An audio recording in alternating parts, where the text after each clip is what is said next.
तो class 11th का आज एक नया चैप्टर पढ़ते हैं। चैप्टर 7 है और एनसीईआरटी कवर करने जा रहे हैं हम again. Systems of particles in rotational motion. इससे पहले हमने वर्क पावर एनर्जी देखा था, वहाँ बहुत से कॉन्सेप्ट क्लियर हुए थे। ठीक है, यहाँ rotational motion system of particle देखने वाले हैं। तो इंट्रोड्यूस करते हैं। In earlier chapters we primarily consider the motion of a single particle, है ना। एक पार्टिकल एक हम पॉइंट मान के चल रहे थे। We applied the result of our study even to the motion of bodies of finite size, जिनका साइज था, assuming that motion of such bodies can be describe in terms of motion of a particle. तो हम एक car को car जैसा नहीं मान रहे थे, हम एक पॉइंट मान रहे थे। तो उस पॉइंट का जिक्र हो रहा था, उसका यूज़ हो रहा था हमारे क्वेश्चंस में।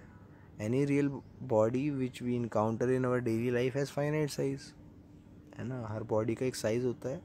इन dealing with the motion of extended bodies of finite size, often the idealized model of a particle is इनएडिक्वेट।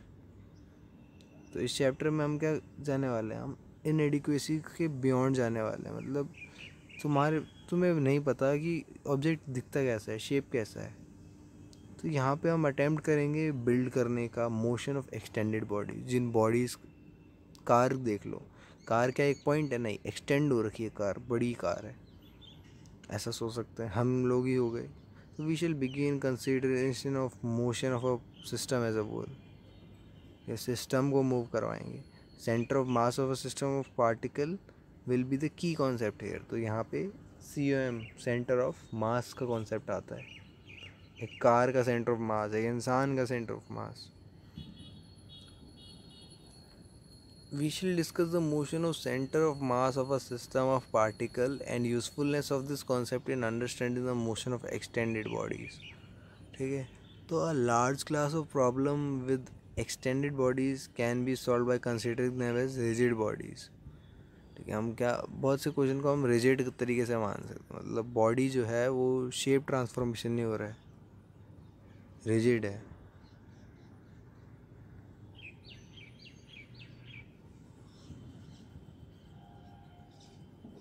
कहाँ पे थे हम? हाँ, ideally rigid body is a body with a perfectly defined and unchange shape. ठीक है, एक shape define कर रखी है और distance between all pairs of particle और such body do not change. ध्यान रखना, पार्टिकल के पेयर डिस्टेंस चेंज नहीं होने वाला। तो it is evident from the this definition of a rigid body that no real body is truly rigid. सही बात है, since real body deform under influence of forces. तुम्हारा तुम अपने हाथ को थोड़ा मोड़ो तो बाइसेप्स निकल आते हैं, क्या ये रिजिड था? नहीं। रिजिड क्या होता है? एक स्केल हो गया लकड़ी का, अब स्टील का भी मुड़ जाता, मतलब ऐसा कि रिजिडिटी रहे उसमें, है ना। तो रियल लाइफ में बहुत मुश्किल है ये चीज़। तो number of situation involving body such as wheel, top, steel beam, molecule and planets. On the other hand we can ignore the warp, twist out of shape, ऐसा नहीं मानते हैं। ठीक है, बेंड होते हैं, वाइब्रेट होते हैं, ये सब नहीं मानते एंड ट्रीट करते हैं उनको कैसा? रिजिड। तो पूछा जा सकता है कि व्हाट इज़ रिजिड बॉडी। तो यहाँ से आप कॉन्सेप्ट लगा सकते हो कि रिजिड बॉडी परफेक्टली डिफाइंड और अनचेंज शेप रहती है। और डिस्टेंस बिटवीन ऑल पार्टिकल कैसा रहता है? चेंज नहीं रहता। ठीक है, तो what kind of motion can a rigid body have? Let's try to explore this, है ना। तो एक रेक्टेंगुलर हमें क्या मिला है? ब्लॉक मिला है, sliding down an incline plane, okay, without any side wise movement. Side wise movement नहीं हो रही, एक डायरेक्शन में मूव हो रहा है।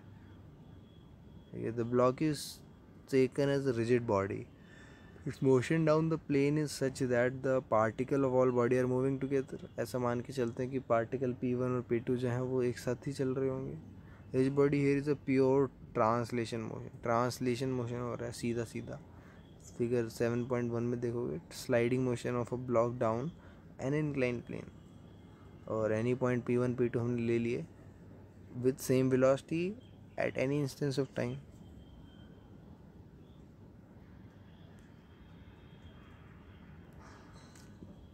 तो यहाँ पे ब्लॉक को रिजिड बॉडी देखा गया है। तो इन pure translation motion eight any instance of time all particle have the same velocity, pure translation में कह रहे हैं साइड वाइज नहीं हो रहा है। कैसे वो साइड वाइज मतलब क्या होता है, जैसे तुम साइकिल चलाते हो और मान लो कि ढलान में चला रहे हो मगर तुम डायगनली चला रहे हो तो साइड वाइज भी हो रहा है, डाउनवर्ड भी हो रहा है ना।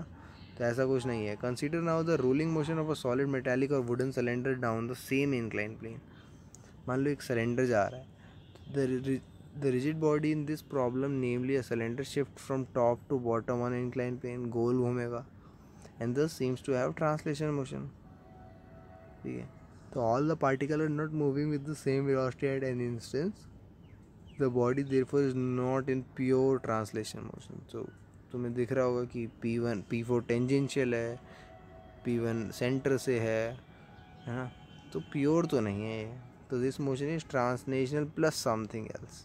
We are going to define that okay in our later sessions. तो figure 7.2 is the rolling motion of cylinder. अभी तक हमने स्लाइडिंग देखा, अब रोलिंग देखा।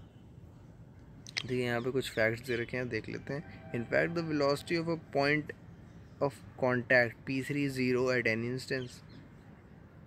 P3 तो जीरो हो जाएगी, टच ही तो रखा है, एक इंस्टेंस की बात कर रहा हूँ। In order to understand what something else is, let's take a rigid body so concentrated that it can not have translation motion. Constraint, sorry concentrated नहीं, कंस्ट्रेंट यानी हमने उस पर वो लगा रखी है, क्या बोलते हैं उसको, कंडीशंस लगा रखी हैं। एक ऐसी बॉडी मान लेते हैं जो ट्रांसलेशन मोशन परफॉर्म ही नहीं कर सकती। तो the most common way to constrain a rigid body so that it does not have translation motion is to fix it along a straight line. उसको स्ट्रेट लाइन में फिक्स कर दिया। तो the only possible motion of such rigid body is rotation. Translation motion ना कर पाए, सिर्फ rotate कर पाए। तो द लाइन और फिक्स, हमने क्या करा उसको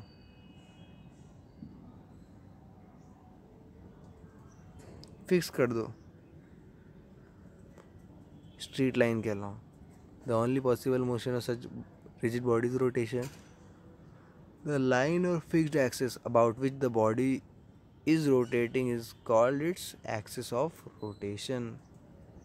तुम्हारी कार जो थी वो तुम्हारा पहिया घूम रहा था, आगे आगे जा रहा था, आगे जा रहा था या स्लाइड भी कर रहा था। अब हमें सिर्फ रोटेट करना है तो उसको फिक्स कर दिया। अभी कुछ ऐसा हो गया है जैसे तुम देखते हो कि वो लोग लोहा नहीं काटते चिंगारी निकाल के, तो वो गोल घूमने वाली मशीन होती है ना, तो वैसा कुछ हो गया, हमने फिक्स कर दिया उसको। हम कहेंगे एक्सिस ऑफ रोटेशन, जो घूम रही है ना वो जिस एक्सिस पे। अगर पंखे को ही देख लिया जाए, देखो पंखा हो गया, पॉटर्स व्हील हो गया ना, merry go round, joint wheel हो गया, एक एक्सिस पे रोटेट करेगी तो प्योर तो ट्रांसलेशन नहीं होगा। Let's try to understand what rotation is, what characterize rotation. You may notice that in rotation of rigid body about a fixed axis, हाँ ये फिगर काफ़ी इंपॉर्टेंट है।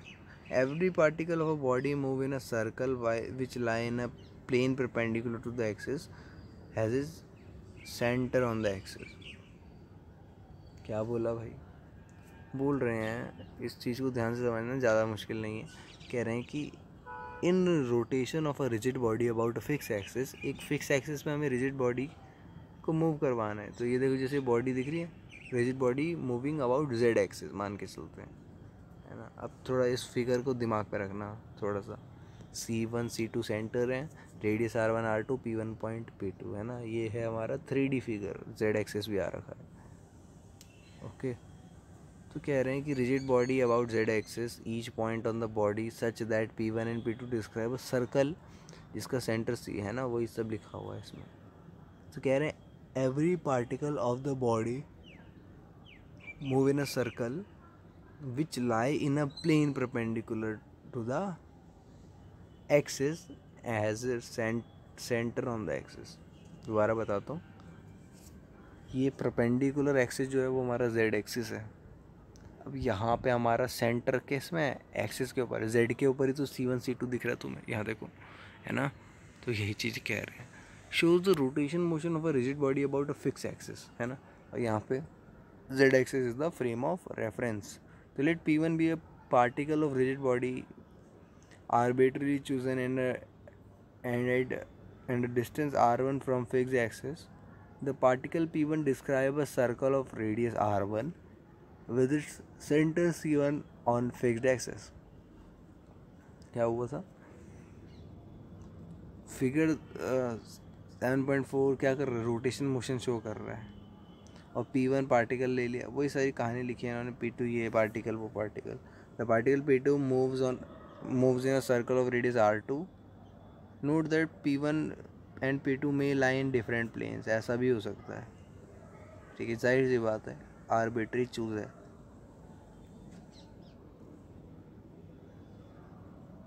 For any particle on the axis like p3 r equal to 0, any such particle remains stationary while the body rotate. जो देखो p3 देखा तुमने ऊपर z axis पे ही तो वो लाई कर रहा था. तो this is expected since the axis of rotation एक फिक्स्ड है. जिस पे एक चीज़ घूम रही है वो चीज़ फिक्स्ड है ना, तो उस पर जो भी पॉइंट होगा वो कहाँ मूव करेगा. In some example of rotation our axis may not be fix. ऐसा नहीं होता है कि फिक्स हो. अच्छा, या एक बार फिगर देखो कितने अच्छे दिख रहे हैं मेरे को. 7.5 ए अ स्पिनिंग टॉप. एक लट्टू घूम रहा है. ओ कॉम्प्लेक्स देख रहे हो कितना है, अलग ही एक्सिस पे चला गया. थोड़ा फिगर दिमाग में रखना. Spinning top, the point of contact of the top with the ground its tip O is fixed, है ना. टिप फिक्स्ड है फॉर अ पर्टिकुलर टाइमिंग. तुम बोलो ये लट्टू घूमता हुआ चला जाता है आगे को, मानता हूँ, मगर कभी एक जगह पे भी तो रहता है. सेकंड आता है हमारा an oscillating table fan which rotating blades. The pivot of the fan, जिसकी वजह से वो स्टिल है, मान लो पॉइंट ओ है, is fixed. The blade of the fan are under rotational motion, whereas the axis of rotation of the fan blade is oscillating. ना, access of rotation क्या कर रहा है, वो मूव कर रहा है. तुम बोलते हो ना कि जैसे अभी तुम्हारे मन में यही ख्याल आ रहा होगा, मेरे को पता है, कि p3 जो है फिगर 7.4 की बता रहा हूँ, वो क्यों नहीं मूव कर रहा. जब ब्लेड घूमेगी तो फिर तभी तो ऑब्जेक्ट घूमेगा, है ना. यहाँ पे एक्सिस ऑफ ऑसिलेशन जो है वो पॉइंट ओ है, वो कुछ नहीं कर रहा है. एक्सिस ऑफ रोटेशन जो है वो ब्लेड घुमाने के लिए घूम रहा है. इन सब example of rotation axis may not be fixed. A prominent example is जब हम टॉप को एक्सिस फिक्स नहीं होता, तो we assume that the top does not slip from place to place, so does not have translational motion. So we know from experience that the axis of such a spinning top move around the vertical through its point of contact with the ground, है ना. हमें पता है कि axis of ऐसी spinning top जो होगी वो वर्टिकली मूव करेगा. लट्टू को देखते हो ना तुम, कैसे मतलब टिल्ट हो जाता है. कह रहे कि this movement of axis of top around the vertical is termed precision. ऐसी मूवमेंट को प्रिसेशन कहते हैं. Note, the point of contact of the top with the ground is fixed. वो चीज़ फिक्स है, जहाँ पे लट्टू घूम रहा है वो फिक्स कर रखा है, बाकी नाच उसके अराउंड रहा है. ठीक है, अब तुम बोलोगे ऐसा कहाँ होता है. कभी कभी होता है ना. हम ये केस समझने के लिए इसका यूज़ कर रहे हैं. You may have observe that the axis of rotation of such fan has an oscillating side wise movement in horizontal plane about the vertical, है ना. अभी अभी समझाया था ये मैंने. तो while the fan rotates, its axis moves sidewise. This point is fixed. Thus, in moving journal cases of rotation, such as rotation of top या एक fan, one point and not one line of a rigid body is fixed. एक point fixed है, line नहीं, fixed point है. तो in this case, the axis is not fixed. Through it always passes through the fixed point. In our study, however, we mostly deal with simpler special cases. ठीक है, हम इतने complex cases पे नहीं जाएंगे. Rotation is one line, the axis is fixed. तो axis fixed होगा ऐसे केसेस में. ठीक है। thus for us rotation to be about a fixed axis only unless stated otherwise, है ना, कह दिया तो फिर तो मानना पड़ेगा। पाई की वैल्यू 22/7 लेनी पड़ेगी, क्वेश्चन कह रहा है तो, है ना, ऐसा कुछ। तो the rolling motion of a cylinder down an incline plane is combination of rotation about a fix axis plus translation. Rolling motion क्या होता है, कार रोल हो रही है तो ट्रांसलेट भी हो रही है और मूव भी हो रही है, गोल भी घूम रही है ना, तो rotation plus translation. So something else in the case of rolling motion which referred in earlier is rotational motion। ठीक है, रोटेट हो रहा है तो you will find figure 7.6 A and B instructive from the point of view. ठीक है, अभी देखते हैं ये फिगर देखो 7.6 का A, motion of rigid body which is pure translational. ठीक, आगे ही आगे भाग रहा है, देख रहे हो, ये तो है हमारा कौन सा मोशन बताओ, प्रोजेक्टाइल मोशन। सेकंड आता है motion of rigid body which is combination of translation and rotation. खुद तो घूम रहा है, धरती जैसे घूमती है, खुद तो घूम रही है, साथ में मूव भी हो रही है। ठीक है, तो दोनों illustrate different motion of the same body. Note P is an arbitrary point. ये सारी कहानी लिखनी पड़ती है तुम्हें। ठीक है, कि ट्राइजेक्टरी है, ट्रांसलेशनल है, फिर वहाँ पे रोटेशन आ जाएगा। ठीक है, रोलिंग करवाएंगे, अल्फ़ा एंगल्स को डिफाइन करा है।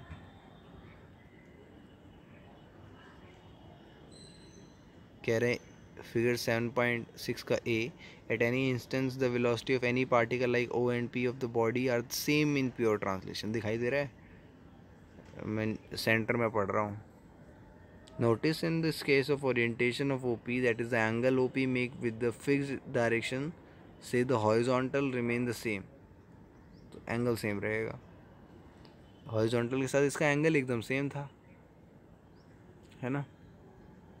और सेकंड वाले केस में डिफरेंट है, हो सकते हैं सेम भी हो सकता है, डिफरेंट भी हो सकता है। सेम हो जाएगा तो फिर इंक्लाइन टू ट्रांसलेशन हो जाएगा। तो ये both this figure show the motion of the same body, है ना। तो फिगर ए तो प्योर ट्रांसलेशन है और बी जो है वो combination of translation plus rotation है, तो वो रोटेशन फैक्टर आ जाता है रोलिंग बनाने के लिए। ठीक है, we now recapitulate the most important observation of the present section. The motion of a rigid body which is not pivoted or fixed in some way is either pure translation or combination of translation plus rotation। ये चीज़ होती है। ठीक है, तो the motion of a rigid body which is pivoted or fixed in some way is rotation। तो rotate तो होगा ही, translate भी होगा, तो हमारा रोल हो जाएगा। The rotation may be about an axis that is fixed like a ceiling fan, या फिर मूव करता है जैसे एक ऑसिलेटिंग टेबल फैन। तो हम इस चैप्टर में देखने वाले हैं rotational motion about a fix axis में। दोबारा बोलता हूँ, एक्सिस हमारा क्या रहेगा, फिक्स रहेगा, रोटेट होगी। सेंटर ऑफ मास देखेंगे हम नेक्स्ट क्लास में। ठीक है, थोड़ा पढ़ के खुद से भी आना। मिलते हैं अगली क्लास में, बाय।